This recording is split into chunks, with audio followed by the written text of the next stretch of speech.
ఇలాంటి ఒక పరిస్థితిలో, ఇలాంటి ఒక బ్లాక్ పడిన పరిస్థితిలో ముందు చూస్తే సముద్రం ఉన్నప్పుడు, వెనక చూస్తే ఫరో సైన్యం ఉన్నప్పుడు ఇక ఏం చేయగలడు ఒక వ్యక్తి చెప్పండి? ఇక ఏం చేసి ఆ వ్యక్తి జయం పొంది ముందుకు వెళ్ళాలంటే సముద్రం పడి చచ్చిపోతాడు, వెనక్కి వస్తే సైన్యం చంపేస్తుంది. చూడండి, బైబిల్ చెప్తుంది అటు సముద్రముని ఇటు వెనకత్రేవుని సైన్యముని నీ దేవుడు నడిపించగలడు. నీ దేవుడు ఏం చేయగలడు? నడిపించగలడు. చూడండి, జాగ్రత్త వినండి. ఎందుకు దేవుడు సముద్రం తెరిచాడు? బాగానే ఉంది. ఎందుకు సముద్రం తెరిచాడంటే ఈ ఐగుప్తు సైన్యం నుంచి తప్పించబడ్డానికంటే కాదు. వినండి, కాదు, అలా కానే కాదు. యాక్చువల్గా వీరికి ఏ మార్గం ఉందో ఆ మార్గం నడిపించుకుని వెళ్తున్నాడు. ఆ వచ్చిన ఆ సైన్యాన్ని కూడా బైబిల్ చెప్తుంది, ఆ సైన్యం అట వీరు దాటి వెళ్ళిపోతున్నప్పుడు సముద్రం నుంచి దాటి వెళ్ళిపోయారు. వెళ్ళిపోయిన తర్వాత వెనకతల ఫరో సైన్యం ఉంది. అంతా కూడా బైబిల్ చెప్తుంది ఎటువైపు చూసినా బ్లాక్, అంటే వారి మధ్యలో ఇరికించబడ్డారు.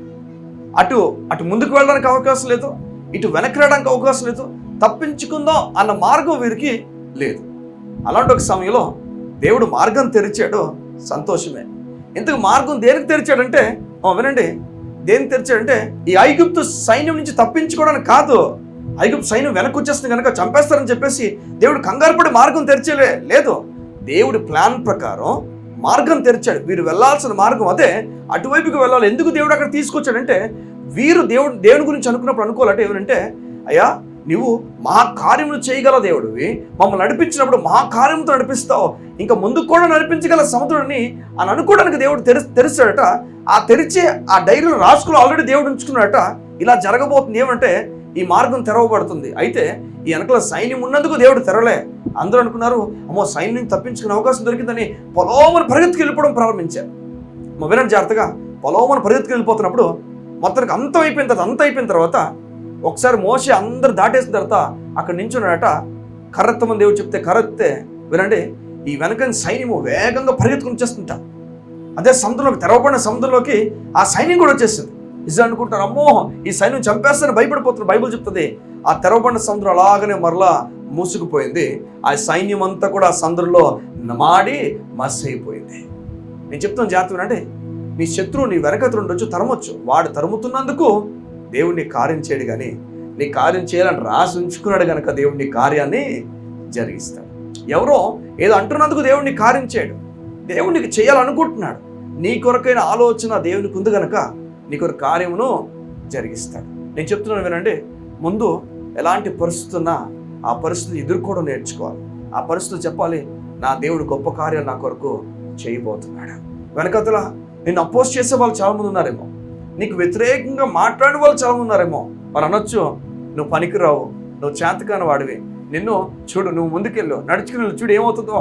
వీరు వెనకత నుంచి అనుకుంటున్నారు ఏమంటే, చూడరా వీళ్ళు పని అయిపోయింది, వీరికి చచ్చిపోతారు, వీరికి మన చేతిలో ముందుకెళ్తే ఇంకా ఏమైపోతుందో చెప్పండి, నీటిలో మునిగిపోయి చచ్చిపోతారు, వీరి జీవితం లేదని చెప్పి ఇష్టాసారం మాట్లాడుకుంటే ఏ మాటలైతే మాట్లాడుతున్నారో వారు నశించిపోయారు. వారు అనుకోలే అలా ఒక సముద్రం తెరవబడుతుందని, ఆ సముద్రంలో ఇజ్రాయెల్ దాటుతారని, అదే సముద్రం వీరు మునిగిపోతారని అనుకునేవ్వండి, ఎన్ని మాటలు అనుకునేవ్వండి, కానీ దేవుని బట్టి నువ్వు ముందుకు అడుగులు వేయాలి, మనస్ఫూర్తిగా వేయాలి.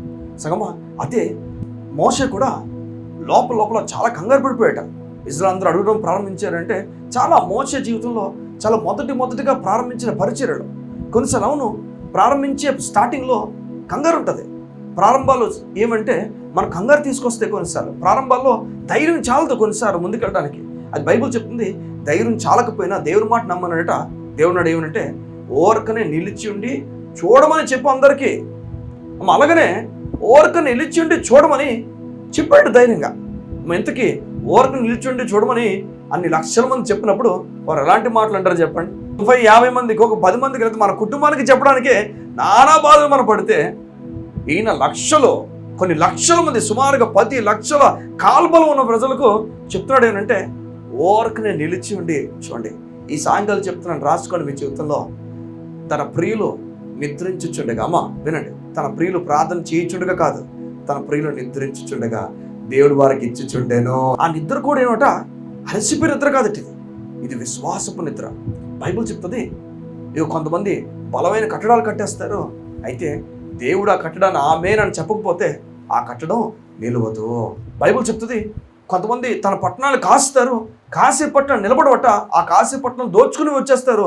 ఎప్పుడంటే దేవుడు ఆమేన్ అన్న పట్టణానికి చెప్పకపోతే ఆ తర్వాత ఈ మాట ఉంటుంది ఏంటంటే, ఈ మాట అద్భుతంగా ఉంటుంది. ఆ తర్వాత తన ప్రియులు నిద్రించుచుండగా తన ప్రియులు నిద్రించుచుండగా దేవుడు వారికి ఇచ్చిచుండెను.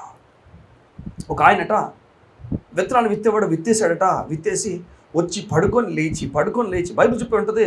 బైబిల్ ఈ విధంగా ఉంటుంది, ఆయన నిద్రించి లేచినప్పుడు ఆ విత్తనం తనకు తానుగానే మొలకపెట్టి తనకు తానుగానే ఒక పంట అయ్యి, అది ఆఖరి గట్ట ఏమొచ్చిందట, మొత్తం పంట ఈ నెల్లి కోసుకునే స్టేజ్కి వచ్చేసిందట. అంత కూడా ఆటోమేటిక్గా జరిగిపోతుందట. వినండి, దేవుని మీద ఆధారపడుతుంటే పరలోక రాజ్యం తాలూకు మర్మాలు ఇవే.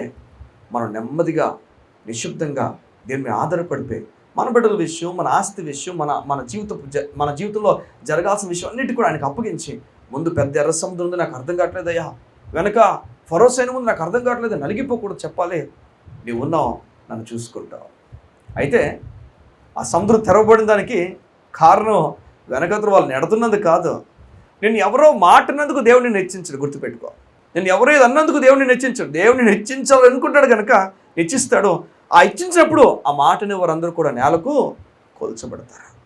అయితే ఇజ్రాయెల్ను దేవుడు ఇంకొక మార్గంలో, వినండి జాగ్రత్తగా, ఇజ్రాయెల్ దేశం ఐగుప్తు నుంచి వారిని దేవుడు తీసుకెళ్లే ప్రాంతానికి సుమారుగా ఒక నెల రోజుల లోపు వెళ్ళిపోతారు. కష్టపడి వెళ్తే వినండి, నెల రోజుల లోపు వెళ్ళిపోతారు. కానీ వారిని దేవుడు ఈ ఎర్ర సముద్రంకి తీసుకొచ్చాడు. కారణం, ఎర్ర సముద్రాన్ని పాయలు చేసి దేవుడు వారు చూపిద్దాం అనుకున్నట. ఏమనంటే, ఇలాంటి గొప్ప దేవుడిని ఇజ్రాయెల్ కలిగి ఉంది, ఈ దేవుడు ఇంకా గొప్ప కార్యాలు చేయగలడని చెప్పడానికి ఎర్ర సముద్రం ముందు తీసుకొచ్చాడు. ఈరోజు నీ పరిస్థితి నీకు అర్థం కాకపోవచ్చు. ఏంట్రా బాబు ఈ పరిస్థితి, అనవసరంగా ముందుకు వచ్చాం, ఇంకా ముందుకెళ్ళడం ఎలా అని చెప్పి ఆలోచిస్తున్నావేమో. నీ దేవుడు అక్కడ నడిపించిన దానికి కారణం, నేను గొప్ప కార్యాలు చేసి నేను ముందుకు నడిపించడానికి. ఏ విషయంలో కూడా భయపడద్దు. ఓ మాట నేను చెప్తాను వినండి, నువ్వు ఎలా ఉన్నావో అలాగనే దేవుడు నిన్ను ప్రేమిస్తున్నాడు. నీ లోపల అనుకుంటున్నావేమో, అయ్యో ఇప్పుడు దేవుడు నా పైన శ్రద్ధ పోయిందేమో, నా పైన శ్రద్ధ లేనప్పుడు ఆపేసేయడమో. అమ్మా, బైబిల్ చూడండి ఏం చెప్తుందో. అందుకనే బైబిల్ మనం చదువుతున్నప్పుడు మనకు అర్థమవుతుంది, మనం ఇంకా పాపులు ఉన్నప్పుడే క్రీస్తు మన కొరకు చనిపోయేలా, మనం ఇంకా చెడ్డ పనులు చేస్తున్న వారు ఉన్నప్పుడే మన పట్ల ఆయన ప్రేమ గంభీరంగా చూపించాడు. తన సిలువ అంటే ఆ సిలువనెక్కి మన పాపాలన్నిటి నిమిత్తం కూడా సిలువలో మరణించడానికి ఇష్టపడ్డాడు. మనం ఇంకా చెడ్డవారు ఉన్నప్పుడే. వినండి, నువ్వు కుమారుడివి కుమార్తె అని పిలువబడక మునిపే ది బెస్ట్ నీకు ఇచ్చేసాడు. ఇంకా నిన్ను నా బిడ్డ, నా కుమార్తె, నా కుమారుడని ఇంకా తన చేతితో తీసుకోక మునిపే నీకు ఇవ్వాల్సిన ది బెస్ట్ దేవుడు ఏమైతే ఇవ్వగలడో అంతపు చాప్టర్ నీకు ఇచ్చేసి చెప్పాడో, నేను చనిపోతున్నాను నీ గురించి. అమ్మా, ఇప్పుడు అంత ప్రేమ ఇంకా కుమార్తె కాకమునిపిస్తే, ఇప్పుడు కుమారుడు అయిపోయిన తర్వాత, కుమార్తె అయిపోయిన తర్వాత ఇంకెంత గంభీరంగా నడిపిస్తాడు. ఆధారం లేనప్పుడు కూడా నువ్వు నమ్మాలి. నీ బిడ్డల విషయం నిరీక్షణ లేదు, వీడు మారడ్రా, వీడు ఇంతే ఇలాగైపోతాడ్రా అని అనిపించిన నమ్మాలి. నువ్వు చెప్పాలి, అయ్యా నా బిడ్డ మారబోతున్నందుకు నీకు వాళ్ళ నీకు ఏది కూడా పాజిటివ్గా కనిపించకపోయి నమ్మాలి. ఏదో గొప్ప సంగతి నా దేవుడు జరిగించబోతున్నాడు. అంటే నీ జీవితం దేంతో ముడిపడుతుందంటే, తుఫాను మధ్యలో ఆ లోపలున్న వాడని యేసు ప్రభు మీద ఆధారపడింది తప్ప ఇంకా దేని మీద కూడా ఆధారపడి లేదు. అంత పెద్ద గవర్నమెంట్ తుఫాను ఏం చేయడంలో అవుతుంది చెప్పండి అమ్మా, కేవలం ఆయన ఉన్నందుకు మాత్రమే అంత తుఫాను కొడుతున్నప్పుడు ఆ పడవ కాస్త అటు ఇటు ఊగిపోతున్నప్పుడు ఆ 12 మంది అన్నారట, ఇక చావు మన ముందుంది, చనిపోతున్నాం అనుకున్నారు. బైబిల్ చెప్తుంది, ఆ తుఫాను ఆగిపోవడానికి ఏదైనా ఒక కారణం ఉంటే ఆ కారణం ఆ పడవలో ఉన్న ఆ యేసయ్య మాత్రం. చూడండి, ఆ పడవను వాడు తుఫాన్ ఆపేశాడు. ఆ పడవను వాడు అదే సముద్రాన్ని పాయలు చేశాడు. ఆ పడవను వాడు ఏదైనా చేయగల సముద్రం. ఈ సాయంకాలం నువ్వు కృపలోంచి నీ జీవితాన్ని చూడాలి. అందుకనే దేవుని లేఖనాలు చెప్తున్నాయి ఏంటంటే, ఇదిగో మనుషుల కాల్బలం మీద నువ్వు ఆధారపడక, నీ బలం మీద నువ్వు ఆధారపడద్దు, గుర్రాల బలం మీద నువ్వు ఆధారపడద్దు. ఇవేవి కూడా దేవునికి ఇష్టమైనవి కాదు. మరి ఏది ఇష్టం అంటే, ఎప్పుడైతే నువ్వు దేవుని కృప మీద ఆధారపడతావో. ఈ మాట ప్రతిరోజు నాకు జ్ఞాపకం వస్తుంది.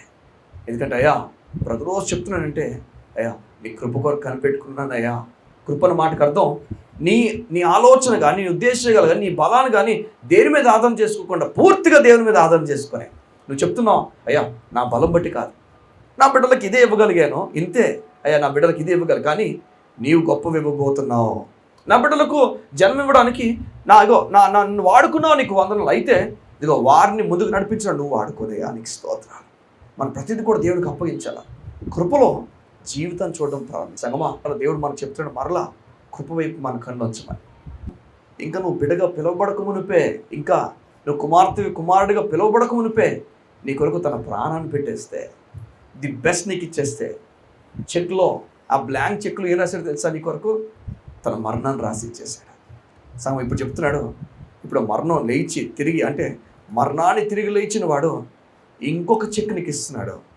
ఈ చెక్ చెప్తున్నాడు, నీకు ఏం కావాలని నీకు ఉచితంగా ఇస్తాను. దేవుని మీద ఆధారపడాలి, దేవుని మీద ఆనుకోవాలి.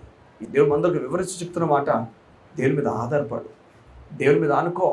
ఆయన బలమైన కార్యాలు నీ కొరకు చేయడానికి ఇష్టపడుతున్నాడు. చూడండి, దేవుని లేకుండా ఎంత గొప్ప అంటే బైబిల్ చెప్తుంది. దావీదు దగ్గరికి వచ్చినప్పటికీ దావీదుతో దేవుడు మాట్లాడి చెప్తాడు, దావీదు, నువ్వు నా కొరకు ఒక ఇల్లు కట్టాలనుకుంటున్నావు, ఒక మందిరాన్ని నిర్మించాలనుకుంటున్నావు. అయితే నన్ను అడిగితే గొప్ప గొప్ప పేర్లు నీకు ఇస్తాను. అప్పుడు కూడా దేవుడు అంటాడు, ఇంకా ఈ లోకంలో అందరికన్నా ఘనమైన పేరు నీకు ఇవ్వబోతున్నాను. ఈ లోకంలో గనులని పిలువబడుతున్న వారిలో ఒక్కడుగా నువ్వు ఉండబోతున్నావు. చూడండి, పేరు దేవుడే మనకు ఇవ్వాలి. నీ బిడ్డల గురించి ప్రార్థన చేసినప్పుడు నువ్వు చెప్పాలి, గనుల పేరులో వారిని పెట్టుదేవా. నేను చెప్తున్నాను, నువ్వు అడిగినప్పుడు దేవుడు ఉన్నతమైన కార్యాలు వారికి జరిగిస్తాడు. మనం అనుకుంటాం, అయ్యా వీరున్న పరిస్థితి మారిపోతే సరిపోద్ది. లేదు, అలా ప్రార్థన చేయకూడదు. మనం ఘనమైన బిడ్డలుగా వీరిని చేయదేవా, ఘనమైన కార్యాలు నా కొరకు చేయదేవా. మనం ఒక మించి దేవుడిని అడగాలి. కారణం, నువ్వు అడిగే వాటికన్నా ఒక మించే దేవుడు చేస్తా అని చెప్పాడు కనుక ఆయన అడుగుతున్న ప్రతిసారి కూడా ఒక మించి అడగాలి. నా జీవితంలో నేను కుమిలిపోతున్నానయ్యా, నా జీవితంలో బాధ ఎక్కువైపోతుందయ్యా, నాకు ఎందుకని ఈ పెళ్లి చేసావు, నాకు ఎందుకని ఈ బిడ్డలు ఇచ్చావు, ఇలా అనకూడదు. దేవుడిని ఇలా అనకూడదు. కారణం, ఇది నీ పరిస్థితి గుండా మాట్లాడుతున్న వ్యక్తిత్వం అనేది. నీ పరిస్థితి నువ్వు చెప్తున్న మాట అలా మాట్లాడకూడదు. నువ్వు చెప్పాలి, అయ్యా ఇలాంటి పరిస్థితి ఉన్న ఘనమైన కార్యాలు నాకు జరగబోతున్నాయి, ఘనమైన కార్యం నాకు జరగబోతుంది. మెఫీబోషెత్ అని ఒక వ్యక్తి ఉన్నాడు. అప్పటికి భయంతో నిండిపోయి ఉన్నాడు. కారణం, ఈ సౌలు తన కుటుంబం అంతా చనిపోయింది. ఈ సౌలుకి, అంటే సౌలు ఇజ్రాయెల్ మొదటి రాజు అయిన సౌలు మనవడి వ్యక్తి, యోనాతాను కుమారుడు. అనుకున్నాడు, ఎవరు కనిపించకూడదని దాక్కుండిపోయాడు, దూరం వెళ్ళిపోయాడు అందరికి కూడా. బైబిల్ చెప్తే ఒకరోజు దేవుడు తన మనసులో పుట్టించినట్టు, ఎవరి మనసులో అంటే దావీదు మనసులో, ఇక సౌలు కుటుంబానికి చెందిన వాళ్ళు ఎవరైనా బ్రతుకున్నారా? ఆ మాట వినగానే చెప్పాడు ఒకడు బ్రతుకున్నాడు సార్. ఆ ఒక్కడు చాలా దూరం ఉన్నాడు, ఎవరు కనిపించకుండా భయంతో ఉండిపోయాడంటే వాడిని పిలిపించండి. నేను యోనాతానికి ఒక నిబంధన చేశాను, నీ కుటుంబంలో ఎవరు మిగిలిన వారికి సహాయం చేస్తానని. ఆ ఒక్కడిని పిలిపించాడంటే, ఒక్కడిని రాజు పిలుస్తున్నా అని చెప్పి ఆ మెఫీబోషెత్ విన్నప్పుడు ఆ మెఫీబోషెత్ చాలా భయపడిపోయాడు. లోపలనుకున్నాడు, అయ్యో రాజు నన్ను చంపేస్తాడా, ఎందుకంటే మా తండ్రి ఎప్పుడు రాజు పట్ల సరిగ్గా ప్రవర్తించలేదు కదా, రాజు చంపేస్తాడని భయంతో వచ్చినప్పుడు రాజు ఎదుటి రాగానే రాజు అన్నాడు, భయపడద్దు, నేను ఏమీ కూడా నేను చేయబోట్లేదు. ఒక్కసారే భయపు రెక్కలన్నీ ఎగిరిపోయి ధైర్యపు రెక్కలు ప్రారంభమయ్యాయి. చెప్పేట అది మాత్రమే కాదు, నేను ఏం చేయను అని చెప్పి ఇంకోటనట, నా కుమారులు అయితే నా బల్ల చుట్టూ ఉండి తింటున్నారో అలా ఒక బల్ల నీకు ఏర్పడుతుంది, నీవు కూడా నాతో ఈరోజు నుంచి తినబోతున్నావు. సో దేవుని ప్రేమ ఎంత గొప్పదా. ఓ సాధారణమైన వ్యక్తి సాధారణంగా రాజుగా పిలువబడి దేవుని కార్యాలు చూస్తున్నాడు, దేవుని ప్రేమ రుచి చూస్తున్నాడు. అంత ప్రేమగా ప్రవర్తిస్తే సగమా దేవుడు ఇంకెంతో ప్రేమగా ప్రవర్తిస్తున్నాడు. ఈ సాయంత్రం దేవుడు మరలా చెప్తున్నాడు మనకు, కృప వైపు చూడు. నీ పరిస్థితి గురించి మాట్లాడద్దు. అందుకనే మనం ఈ లోకంలో మన పరిస్థితుల గురించి మాట్లాడుతున్నప్పుడే మనలో ఈ లోకం పట్ల ఉన్న ప్రేమ తగ్గిపోతుంది. మనం నా భార్య ఇలాగా, నా భర్త ఇలాగా, నా జీవితం ఇలాగా ఈ మాటలు మాట్లాడకూడదు. మనం చెప్పాలి, నా భర్త నేను కోల్పోయిన దానికన్నా ఎక్కువ వచ్చినట్లుగా చేస్తావయ్యా నీకు వదన. నా భార్య జీవితంలో నేను కోల్పోయింది ఏమవుతుంది అంతకన్నా ఎక్కువగా నాకు తిరిగి ఇస్తావయ్యా నీకు వదన. ఏవైతే నీ భార్య పట్ల, భర్త పట్ల, బిడ్డల పట్ల నువ్వు కోల్పోయి అనుకుంటున్నావో అవన్నీ దేవుడు నీకు తిరిగి మళ్ళా ఇస్తాడు. కృపలో చూడాలి. అంత తుఫాను మధ్యలో ఏం చేయగలం ఆలోచిస్తే ఏమీ చేయలేం. అది చేసేవాడు ఆ తుఫాను మధ్యలో ఉన్నాడని గుర్తుపెట్టుకోవాలి. అయితే తుఫాను విర్రవీగా వస్తున్నప్పుడు, తుఫాను ఇంకా చంపేయడానికి వస్తున్నప్పుడు బైబిల్ చెప్తుంది, ఆ తుఫాను మధ్యలో మెల్లగా వినండి, మెల్లగా సమాధానంగా నిలబడ్డాడు ఒక ఆయన. నిలబడి చెప్పేట, నిలిచిపో. వినండమ్మా, అందరం మనుషులతో మాట్లాడతాం, ఏ వస్తువులతో మనం మాట్లాడతాం చెప్పండి? ఈయన దేనితోనైనా మాట్లాడగల సమర్థుడ. ఆ తుఫాన్తో మాట్లాడగానే, వినండమ్మా, ఆ తుఫాన్తో మాట్లాడగానే తుఫాన్ ఒక్కసారే నిర్మలం అయిపోయిందట. నిశ్శబ్దం అయిపోయిందట. ఎప్పుడు లేనంత నిశ్శబ్దమో ఆ ప్రాంతంలో, ఆ ప్రాణంలో దాని గురించి చెప్తున్నాను. నీ నీ జీవితంలో అదే పడవలో, నీ జీవితంలో పడవలో యేసయ్య ఉన్నాడు. యేసయ్య ఇలాంటి ఘోరమైన తుఫాను ఆపగల సమర్థుడు. నీవు నీవు నీవు నీకు నువ్వుగా క్రియేట్ చేసిన తుఫాన్లు కూడా ఆపగల సమర్థుడు. కొన్నిసార్లు నీకు ఎవరికైనా గొడవ అయిందనుకోండి, నువ్వు చెప్పాలయ్యా ఈ గొడవ అయిపోయింది, ఇది నిమ్మలపరచవా, దీన్ని నేలకొల్చవా, మీ ఇద్దరు కూడా మరలా కలిసి ముందుకెళ్ళినట్లుగా నీ సాయం చేయవా? నేను చెప్తున్నాను, దేవుడు సాయం చేస్తాడు. నీకు నువ్వుగా క్రియేట్ చేసినవి కూడా, నీ చేతారా పగలగొట్టిన విషయాలు కూడా దేవుడు బాగు చేసి మరలా తిరిగి ఇవ్వగలవాడు. చేతారా పాడు చేసాడు దావీదు తన జీవితాన్ని. దేవుని దగ్గరికి వెళ్ళి చెప్పాడు, నేను తప్పు చేశానయ్యా. మా వినండి, ఆ గర్భమే ఏ స్త్రీని ఎత్తి తెచ్చుకున్నాడు ఇంటికి, అదే గర్భాన్ని వాడుకొని దేవుడు చెప్తాడు, ఈ గర్భం నుంచి పుట్టబోతున్న వాడే రాజుగా మారబోతున్నాడు, నీ వారసుడిగా నేను చేయబోతున్నాను. చెప్తున్నాను కదా, ప్రార్థన దేవునికి అప్పగింతలు ఏమవుతున్నాయో అవి చరిత్రను మార్చేస్తాయి.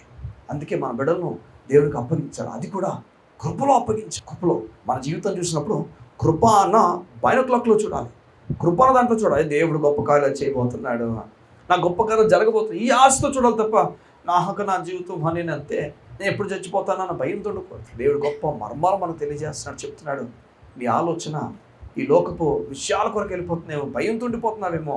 ఈ భయాలతో నింపబడిన ఆలోచన దేవుడు ఇచ్చింది కాదు, అపవాదు నీకు కలుగు చేస్తాను. ఆ తుఫాను కొరకైన భయం నీకు కలుగుతుందేమో, మర్చిపోయావా? ఆ తుఫాన్లో నీతోనే ఆ నావలో ఎవరున్నారు చెప్పండి? యేసయ్య ఉన్నాడు.